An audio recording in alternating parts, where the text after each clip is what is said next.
नमस्कार दोस्तों, आप सभी का HSC study and motivation video में स्वागत है। दोस्तों, आज हम जानने वाले हैं leading indicator and lagging indicator में क्या अंतर है तथा इसका इस्तेमाल कहाँ पे किया जाता है। दोस्तों, ज़्यादातर मैंने ऐसा नोटिस किया है कि यह जो क्वेश्चन है ज़्यादातर HSC इंटरव्यू के दौरान पूछे जाते हैं, तो हम एक PPT के माध्यम से इसे समझने का प्रयत्न करेंगे। तो चलिए वीडियो को स्टार्ट करते हैं। चलिए अब जानते हैं लीडिंग इंडिकेटर क्या होता है।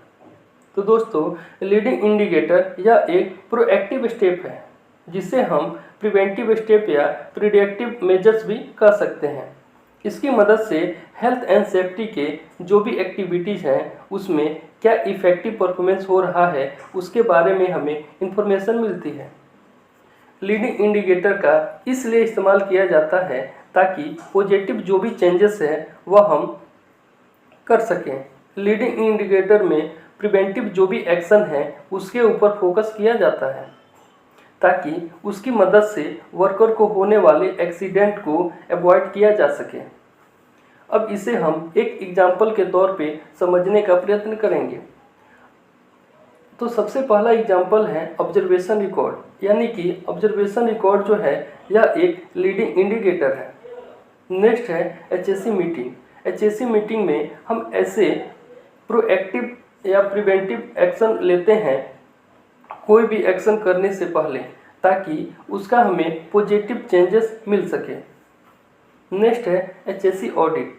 HSC ऑडिट में इंटरनल ऑडिट हो या फिर एक्सटर्नल ऑडिट हो, यह सब एक लीडिंग इंडिकेटर होता है। नेक्स्ट है HSC इंस्पेक्शन। नेक्स्ट है एम्प्लॉय HSC ट्रेनिंग।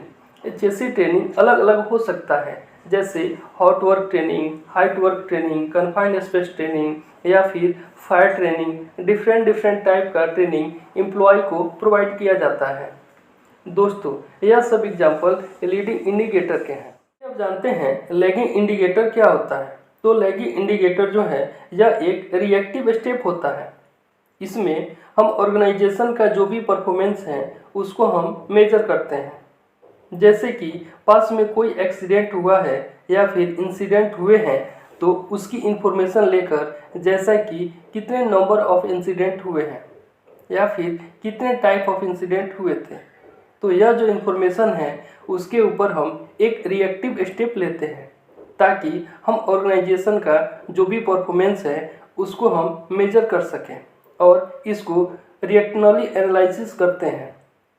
अब रिएक्शनली एनालिसिस के पास जो भी डाटा है उसमें कितना नंबर ऑफ इंसिडेंट या फिर कितने नंबर ऑफ एक्सीडेंट हुए हैं उसको एनालाइजिंग करना और उसमें देखना कि जो भी पॉलिसी है या प्रोसेस हो उसमें कहाँ पर लूप होल है, तो इसे रिएक्शनली एनालिसिस कहा जाता है।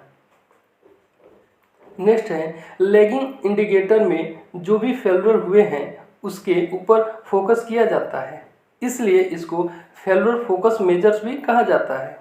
इसकी मदद से जो भी पास में हमने गलतियां किया है तो इसकी मदद से हम क्लियर डाटा प्राप्त कर लेते हैं।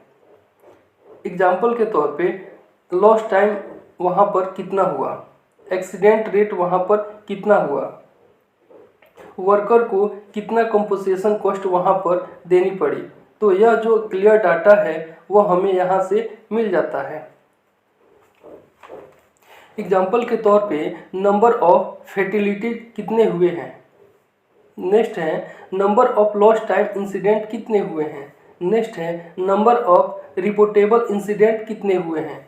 नेक्स्ट है इंजरी का फ्रीक्वेंसी एंड सेवरिटी रेट कितना हुआ है। तो दोस्तों, यह सब लैगिंग इंडिकेटर के एग्जाम्पल हैं।